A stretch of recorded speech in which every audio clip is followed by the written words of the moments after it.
Good morning, everyone. Well, I have a little bit of a bone to pick with all of you. Well, tongue in cheek. Normally, when we send out these posts, about 140, 150, sometimes 160 of you watch it on a daily basis. And so that's encouraging for us. But then I sent out on Monday a picture of Deacon Tony, simply saying, Deacon Tony says hello. There were nearly 300 of you who had a look at that. No, joke. That's wonderful. That is really wonderful. And that so many of you are concerned and want to see what's happening in Deacon Tony's life. And yeah, he's, as I said, he's looking a little older, but still relatively perky and good to see him. And we'll keep you informed about how things go as Deacon Tony as we go along. Today is the feast of Saint Leo the Great. I don't know, whenever I hear the name Leo, I always seem to think of a lion, sounds like something fearsome. But in fact, St. Leo the Great wasn't really that kind of man. He wasn't a fearsome man.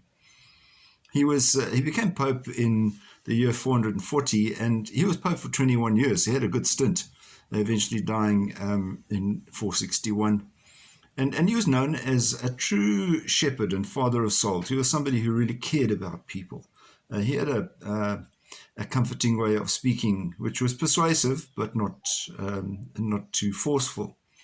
And he was very concerned about the disunity of the church. Obviously, in the 5th century, things were growing and so forth, and people were spreading out. And he was very focused on the unity of the church in all the areas.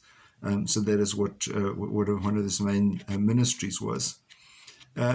Some of you might have heard of Attila the Hun. Attila the Hun, a great fearful man, and somebody who you really would worry about. But at one stage, he was obviously moving around Europe and taking over different places.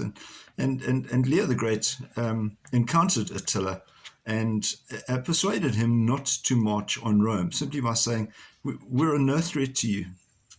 We are no threat. We are God-fearing and God-loving, and please leave us alone." Interesting, Attila did leave them alone. Similarly, with the invading Vandals, capital V, who also were on a similar sort of